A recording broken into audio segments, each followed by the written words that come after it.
కీర్తనలు 11వ అధ్యాయం.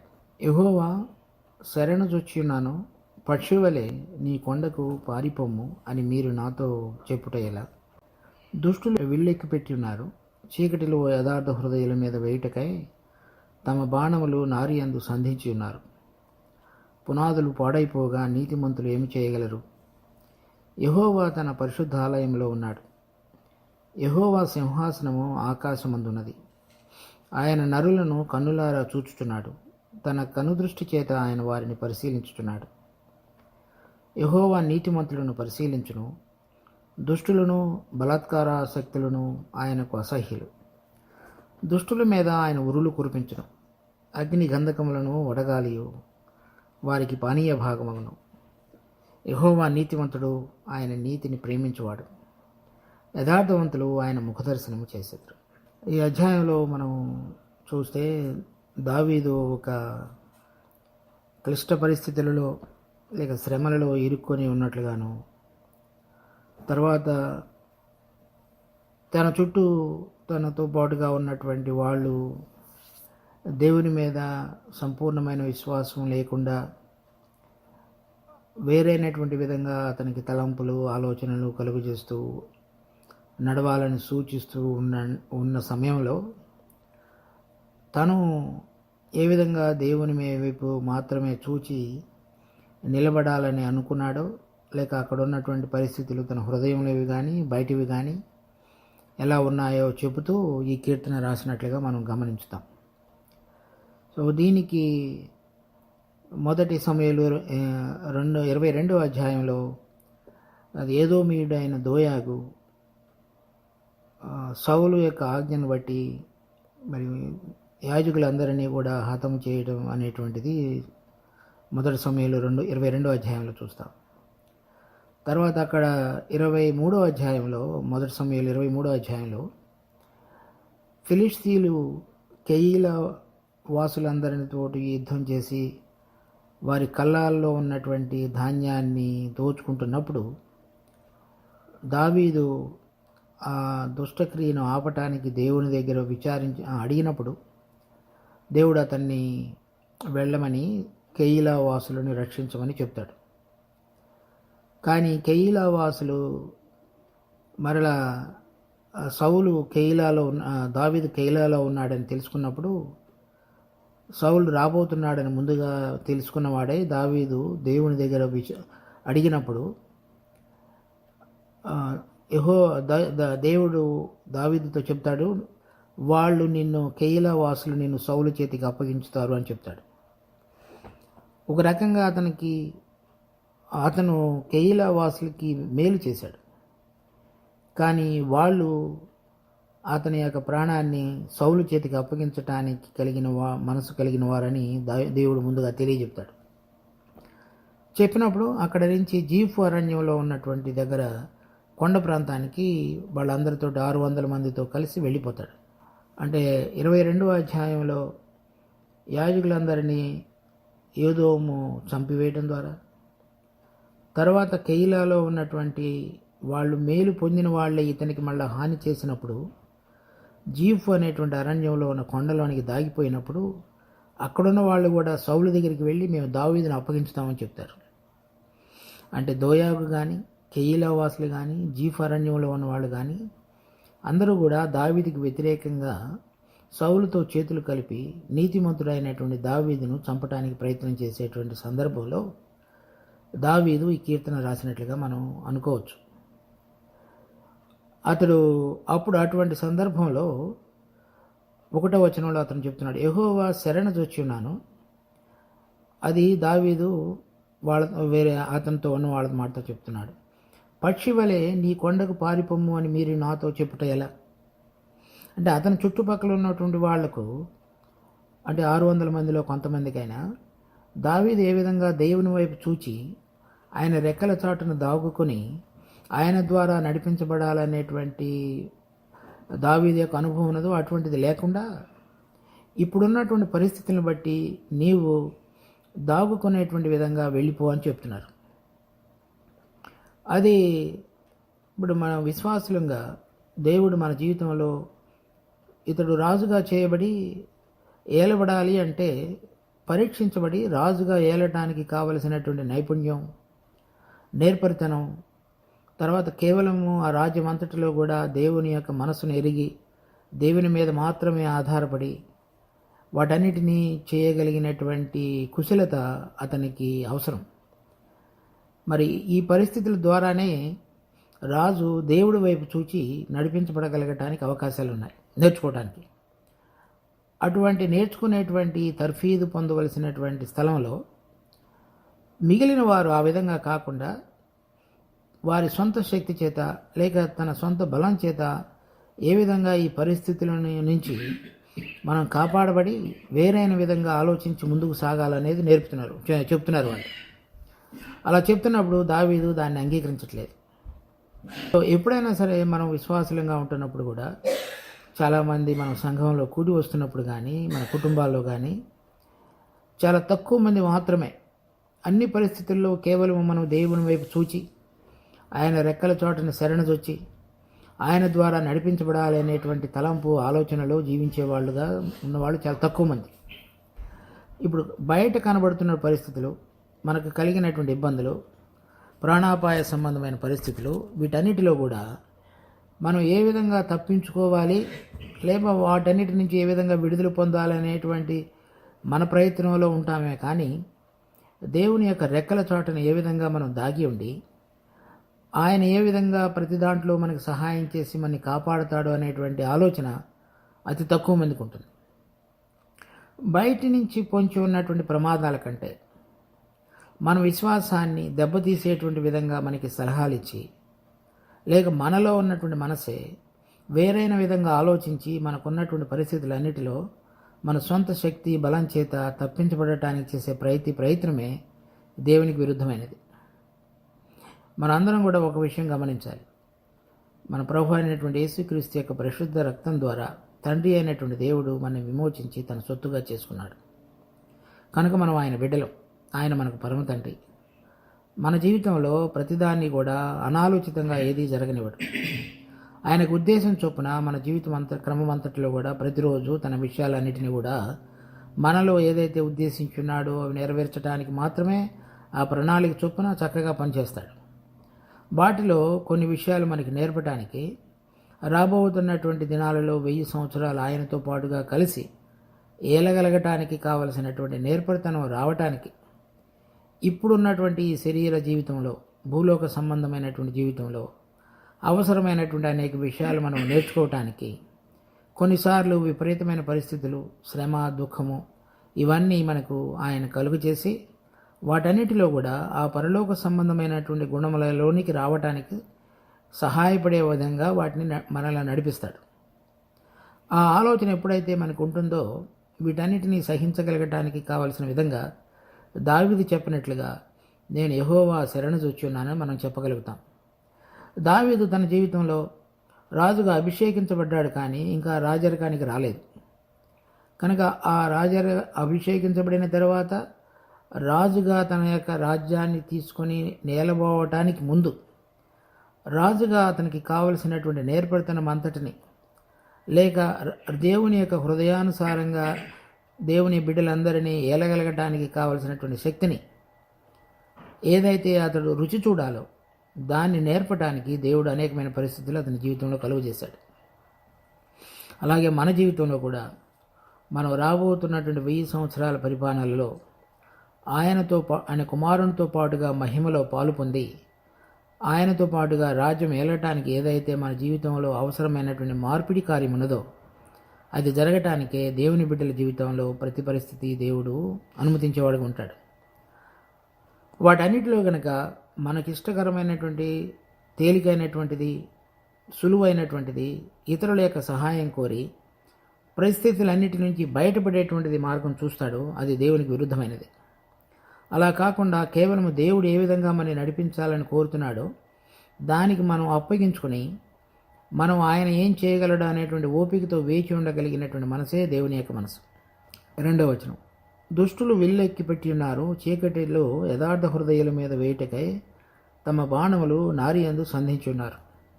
కేయిలా వాళ్ళు కానీ, జీఫ్ వాసులు కానీ, ఏదోమీయుడైన దోయాగు కానీ సౌలు కానీ వీళ్ళందరూ కూడా ఇతనిని చంపడానికి ప్రతి వాళ్ళు కూడా వాళ్ళ అవకాశాలను చూస్తున్నారు. వాళ్ళందరి యొక్క మధ్యలో తర్వాత కాకుండా తనతో పాటుగా ఉన్నటువంటి కొంతమంది కూడా మరి సరైన విధంగా విశ్వాసంతో గ్రహించలేకుండా ఉన్న జీవితాలు మరి బయట నుంచి వచ్చేటువంటివి, లోపల నుంచి వచ్చినవి. మరి పౌలు చెబుతాడు ఒక చోట రెండో కొరింథీలో మరి బయట శ్రమలు, లోపల మరి అనేకమైన ఇబ్బందులు మేము కలిగి ఉన్నామని, ఆ పోరాటములు ఇవన్నీ కూడా మరి మనుషులంగా విశ్వాసులంగా మనందరికీ సంభవించేవి. కనుక వాటన్నిటిలో కూడా మనం ఎప్పుడు కూడా మనస్సును నిబ్బరపరుచుకొని మన కనులు ఎప్పుడు కూడా దేవుని వైపు మాత్రమే చూస్తూ జీవించే విధంగా మన జీవితాన్ని మనం అలవాటు చేసుకోవాలి.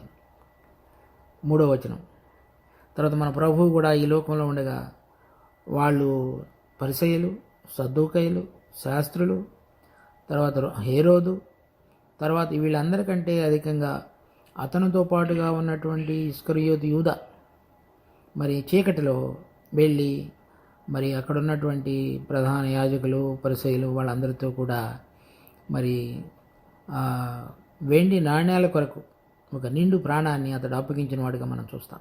కేయిలా వాళ్ళు కానీ, జీఫ్ వాళ్ళు కానీ, తర్వాత దోయాగు కానీ వీళ్ళందరూ కూడా అదే కోవకు చెందిన వాళ్ళు. 3వ వచనం, పునాదులు పాడైపోగా నీతిమంతులు ఏం చేయగలరు?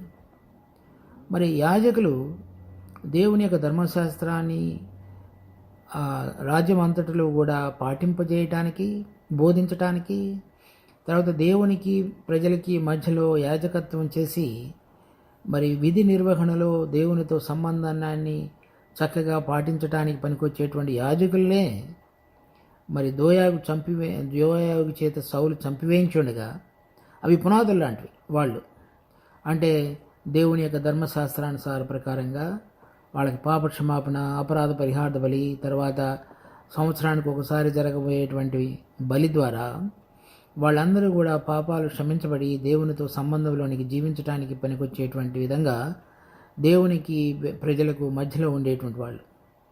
అటువంటివి వాళ్ళు పునాదులు లాంటి వాళ్ళు. అటువంటి వాళ్ళనే నాశనం చేయబడి ఉండగా మరి నీతిమంతులు ఏమి చేయగలరు అంటే దావీదు అటువంటి మనసుతో వస్తున్నాడు. అంటే ఎంత ఘోరమైనటువంటి పని సౌలు దోయాగు చేత చేయించాడు ప్రభు అని చెప్తున్నాడు.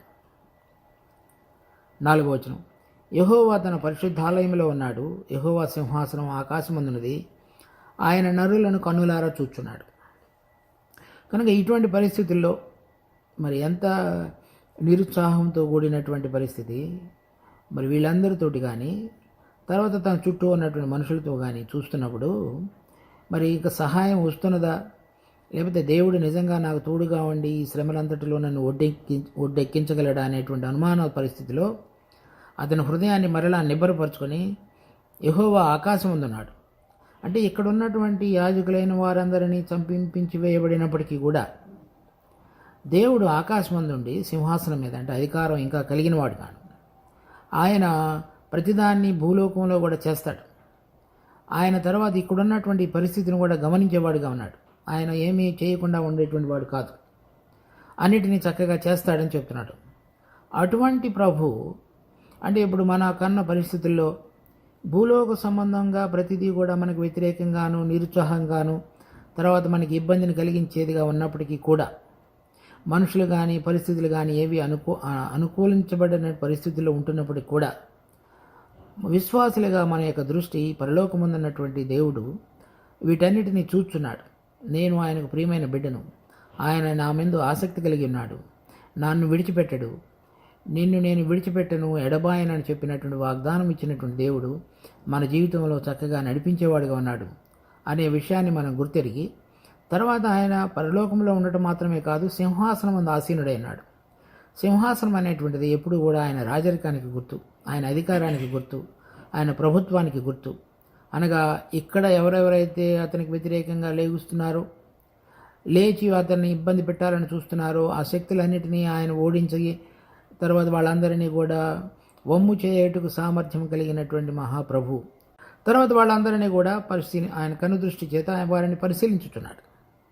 ఇప్పుడు వీళ్ళందరూ చెప్పబడినటువంటి వాళ్ళందరినీ కూడా ఆయన పరిశీలించేవాడుగా కూడా ఉన్నాడు. అంటే ఆయన ఎప్పుడు కూడా తన బిడ్డల విషయంలో కునుకుడు నిద్రపోడు, సదాకాలము మనకు తోడుగా ఉండి నడిపించేటువంటి వాడు.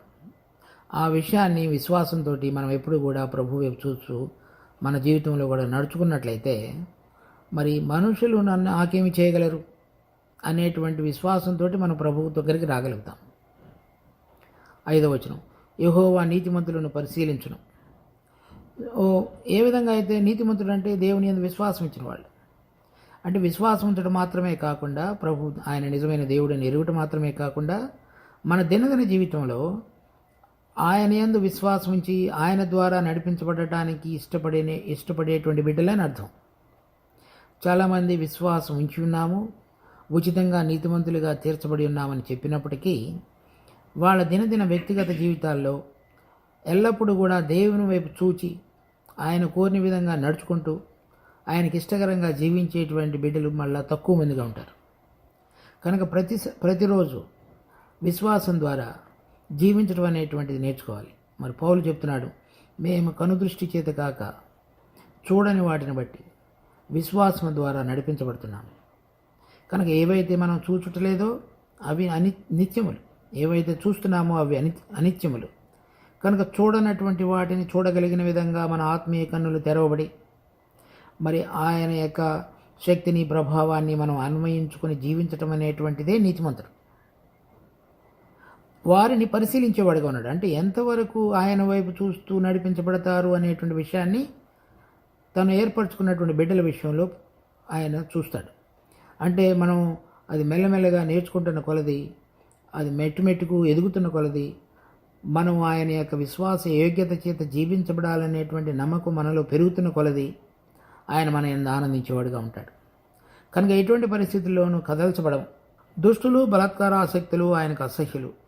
దుష్టుల మీద అగ్ని ఆయన ఉరులు కురిపించును, అగ్ని గంధకములను వడగాలియు వారికి పానీయ భాగము. సో ఇక్కడ దుష్టుల గురించి చెప్తున్నాడు. అంటే 5వ అధ్యాయం 1వ వచనంలో మొదటి లైన్లోను, తర్వాత 7వ అధ్యాయంలో 7వ వచనంలోను నీతిమంతుల గురించి చెప్తున్నాడు. ఈ రెండింటి మధ్యలో దుష్టుల గురించి చెప్తున్నాడు. మరి నీతిమంతుడైన లోతును ఏ విధంగా దేవుడు తప్పించాడు, తర్వాత అక్కడ ఉన్నటువంటి సొదొమ గొమొర్రా వాళ్ళ మీద ఏ విధంగా ఈ ఉరులు గంధక అగ్ని కురిపించాడో మనం చూస్తాం. తర్వాత ప్రకటన గ్రంథంలో కూడా దేవుని యొక్క న్యాయమైన తీర్పులు భూలోకంలోనికి వచ్చి ఆయనకు వ్యతిరేకంగా లేచినటువంటి బిడ్డలందరి మీద కూడా ఏ విధంగా కుమ్మరించబడతాయి అనేటువంటిది ప్రకటన చివరి అధ్యాయంలో చూస్తాం, 16వ అధ్యాయం నుంచి. కనుక అటువంటి తీర్పు సింహాసనం మీద ఆసీనుడైనటువంటి మన గొప్ప దేవుడు వాళ్ళందరికీ తీర్చబోతుండగా మరి మన సమయంలో ఆయన జరిగించవచ్చు, అది జరిగించలేకపోవచ్చు. మనకి ఇబ్బంది కొనసాగవచ్చు, లేకపోతే ఆయన కావాలనుకుంటే విడుదల కలుగ చేయవచ్చు. కానీ ఒకటి మనం ఎప్పుడు కూడా అభ్యాసం చేసుకోవాల్సిన విషయం ఏంటంటే ఆయన నీతిమంతులను పరిశీలించడం. అలా పరిశీలించుతూ మనలో గనక ఆయన యందు విశ్వాసం ద్వారా గనక మనం జీవిస్తున్నట్లయితే ఒక వాక్యం చెప్పబడినది, హబక్కూకు 2వ అధ్యాయం 4 నుంచి 6 వచనాలు, నీతిమంతుడు ఆయన యొక్క విశ్వాసం మూలముగా ఆయన యొక్క విశ్వాసత చేత జీవించును. అంటే ఆయన యందు ఆయన సమస్తము చేయగలిగినటువంటి శక్తి యందు విశ్వాసం ఉంచడం చేత, అది మనలో నుంచిది కాదు. అలా ఉంటూ ఆయన వైపు చూస్తూ ఆయన యందు బలం చేత మనం జీవించడం అనేటువంటిది అభ్యాసం చేసుకున్నట్లయితే 7వ వచనం చెప్తున్నాడు, ఆయన నీతిమంతుడు నీతిని ప్రేమించువాడు. అంటే ఎవరెవరైతే ఆయన నీతిమంతుడు గనక ఎవరు ఆయన మీద మాత్రమే ఆధారపడి జీవించుతూ ఆయన ద్వారా ఉండాలని కోరుతారో అటువంటి బిడ్డలందరినీ కూడా ఆయన ప్రేమించేవాడుగా ఉంటాడు. కనుక చూడండి, మనము దేవుడు కోరుతున్నటువంటి విధంగా, అంటే ఆయన యందు విశ్వాసం ఉంచి ఆయన యొక్క విశ్వాస్యత చేత నడిపించబడుతున్నటువంటి బిడ్డలను ఆయన ప్రేమించి కాపాడుతాడు అని అర్థం. కనుక మన జీవితంలో ప్రతి పరిస్థితిలో కూడా ఏ విధంగా మనం నడిపించబడాలని దేవుడు కోరుతున్నాడు అంటే, ఇప్పుడు దావీదు కలిగినటువంటి ఇబ్బందులన్నింటిలో సౌలు కానీ, దోయాగు కానీ, తర్వాత కెయిలా వాళ్ళు కానీ, జీఫు వాళ్ళు కానీ, తనతో పాటు ఉన్నటువంటి వ్యక్తులు కానీ, వాళ్ళందరి మధ్యలో కూడా మరి దేవుడు యందు విశ్వాసం చేత నడిపించబడినటువంటి విధంగా తన హృదయాన్ని నిబ్బరపరుచుకొని దేవుని యందు యొక్క సామర్థ్యం చేత యెహోవా సింహాసనం మీద ఆసీనుడై ఉన్నాడనేటువంటి మనసు చేత అతడు నడిపించబడినట్లుగా చూస్తున్నాం. అలా నడిపించబడేటువంటి వాళ్ళు ఇక్కడున్నటువంటి ఆశీర్వాదాన్ని గురించి దావీదు చెప్పట్లేదు. ఏం చెప్తున్నాడంటే యథార్థవంతులు ఆయన ముఖదర్శనం చేసేది. అంటే అలా విధంగా కనుక జీవిస్తూ కనుక ఎవరైతే ఉంటారో, అంటే కేవలం ఆయన యొక్క బలము చేత ఆయన వైపు చూచి ఆయన శక్తి చేత నడిపించబడతారో వాళ్ళు ఆయన ముఖదర్శనం చేస్తారు. అంటే ఆయన తిరిగి మధ్యాకాశంలోనికి వచ్చి మరి జయించినటువంటి బిడ్డలందరినీ కూడా లేవనెత్తేటువంటి దాంట్లో వాళ్ళు దేవుని యొక్క ముఖదర్శనాన్ని చేస్తారు. అలా కాకుండా ప్రభు యొక్క రాకడకు మునుపు కనుక ఎవరైనా కనుక ప్రభువులో కనుక నిద్రించి ఉన్నట్లయితే మొదటి పునరుద్ధానంలో వారు పాలు పంపులు పొంది దేవుని ఎదుట వాళ్ళు నిలవబెట్టేవాడుగా దేవుడు చేస్తాడు.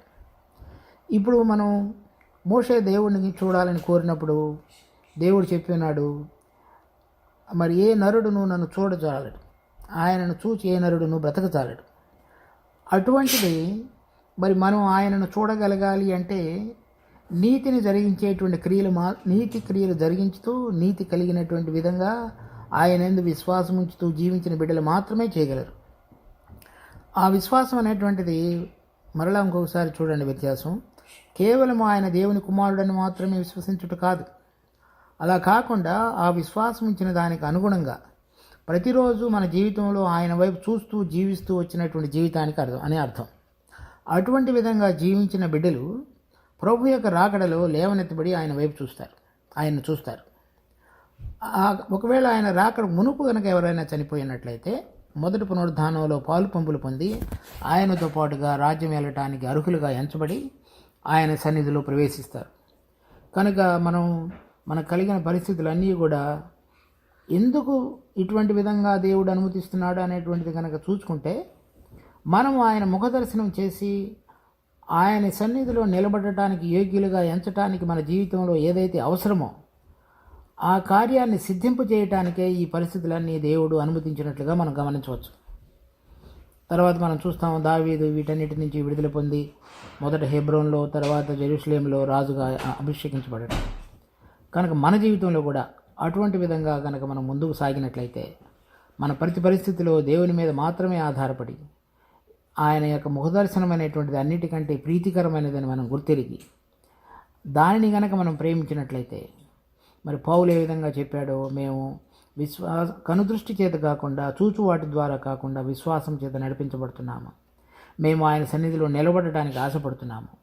అటువంటి ఆశతోటి కనుక మన జీవితాన్ని ముందుకు కొనసాగించినట్లయితే దేవుడు మనల్ని ఆశీర్వదించి రోజు నేర్పవలసిన పాఠాలన్నీ నేర్పి మనము ఆయన సన్నిధిలో నిలబడగలగటానికి యోగ్యులుగా దేవుడు మనం ఎంచగలగడు. ప్రార్థన చేసుకుందాం. మా జీవం కలిగిన తండ్రి, మీకు ఎంతో వందనాలు. మరి దావీదు తన జీవితంలో నేర్చుకున్న పాఠాలు మరి మా జీవితంలో కూడా మాకు పనికొచ్చే విధంగా మీరు మాకు తెలియజెప్తున్నందుకు స్తుతి స్తోత్రాలు. కనుక మాకు కలిగిన పరిస్థితులన్నిటిలో కూడా మేము నీతిమంతులుగాను మరి మీ యందు విశ్వాసం చేత జీవించటనేటువంటి అనుభవపూర్వకమైనటువంటి ఉద్దేశం కలిగి ఉండుటకు మాకు కృప చూపించి మీ నామానికి మహిమ తెచ్చుకోండి. వీటన్నిటిలో మాకు చాలిన దేవుడిగా ఉండు. అనేక సార్లు కృంగిపోయి లోకంలో ఎటువంటి విధమైనటువంటి సహాయం మాకు దొరుకుతున్నదో అని ఎదురు చూస్తూ మాకున్న పరిస్థితుల్లో నుంచి మేము విడుదల పొందడానికి చేసే ప్రతి ప్రయత్నాన్ని మీరు కొట్టివేసి దావీదు చెప్పినట్లుగా యెహోవా శరణు నేను చొచ్చి ఉన్నానని, తర్వాత మీ యొక్క ముఖదర్శనము చూడగలగటానికి మాలో ఎటువంటి పరిశుద్ధీకరణ మీ పరిశీలనలో కూడా నిలువబడి అది యోగ్యమైనదిగా ఎంచబడి మీరు మీ సన్నిధిలో నిలబడగలగటానికి మమ్మల్ని ఎంచాలో అటువంటి ప్రక్రియ మాలో సంపూర్ణం చేయమని ప్రభువా మమ్మల్ని నడిపించమని వేడుకుంటున్నాం. మీరు ప్రారంభించిన ఈ మంచి కార్యం సంపూర్ణం చేయగలిగిన సామర్థ్యం కలిగిన దేవుడని మరి మేము విశ్వసించి దినదినము మా జీవిత యాత్రలో ముందుకు సాగుటకు కావలసిన కృపను మాకు ప్రసాదించండి. మా రక్షకుడు ప్రభువైన యేసు నామమున అడిగి వేడుకుంటున్నాం తండ్రి. ఆమెన్.